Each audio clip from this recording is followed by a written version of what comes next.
Each time you take on the journey of leveling up a new character in Classic WoW, some of the most defining moments of your hero's career are the unique quests designed for the 9 distinct classes within the game. From defending the innocent as a righteous paladin to evading powerful enemies as a rogue, these missions, often given to you by your trainers, go a long way in establishing the unique class identity for your character, and often guide you to unlocking some new skill or spell for your effort.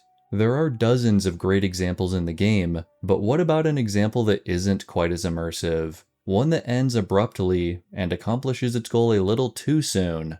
Today, I want to explore the missing Warlock quest that I hope to piece together using in-game clues and details present in the lore, a tale that could explain how Warlocks obtained, or rather were supposed to obtain, their felsteed mount.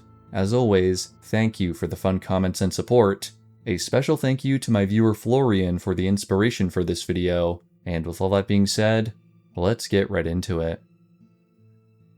At level 40, Warlock players returning to their capital cities for training will find a new class quest waiting for them, which is titled Summon Felsteed.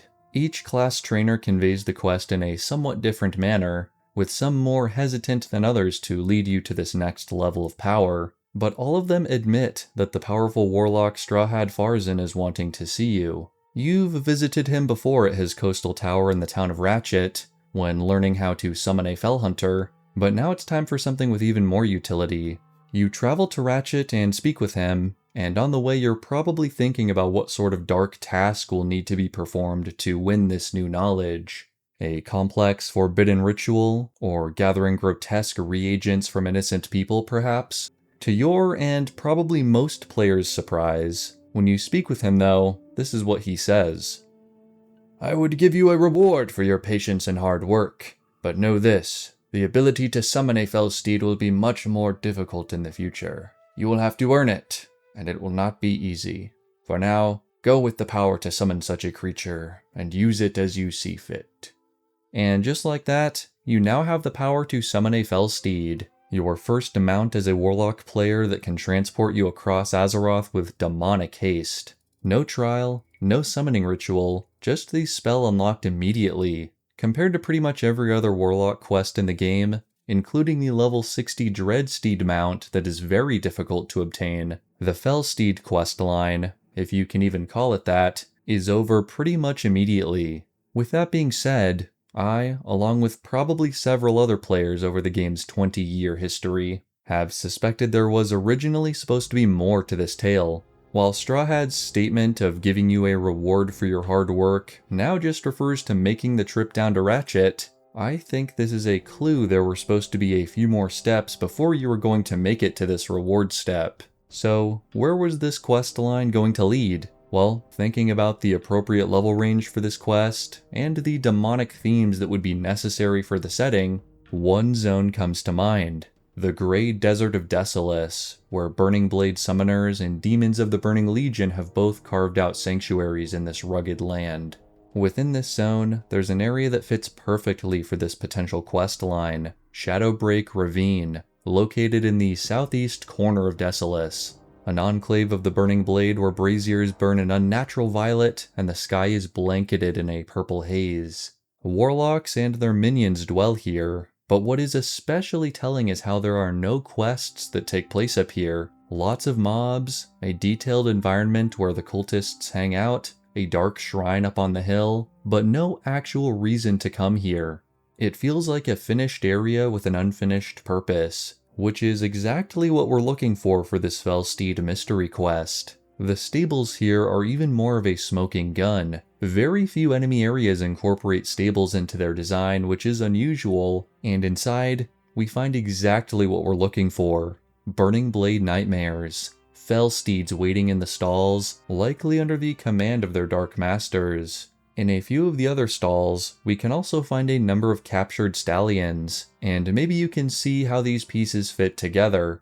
These horses, corrupted and tormented at the Dark Ritual Circle, are then transformed into mounts appropriate for an order of Warlocks. Even without any of the Strawhad dialogue or previous knowledge of Warlock quests, the environmental storytelling is impeccable, and basically tells this story on its own. The Warcraft RPG book Lands of Mystery, while officially non-canon, confirms this narrative in a passage about Shadowbreak Ravine. Shadowbreak is a hidden enclave where the Burning Blade practices its dark arts. Here, wild horses are infused with the necessary components to make them fitting mounts for the Warlocks.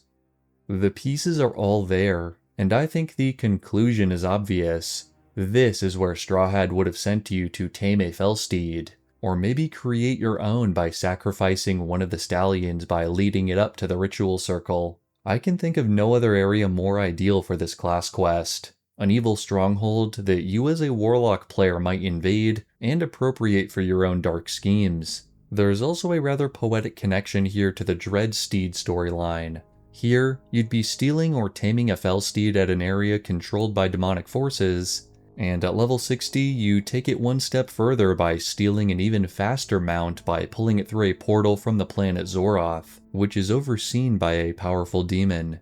After this cross-continent journey to Desolace and back, Strawhad would reward you with the Summon Felsteed ability, which would finally feel earned and give you your very first Warlock mount.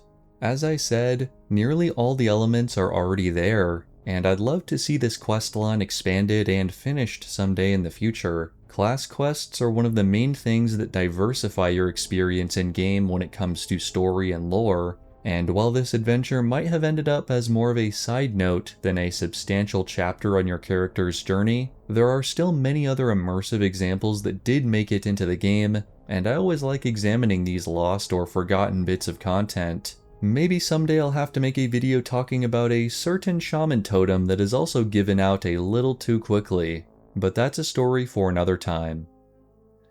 Thank you all so much for watching.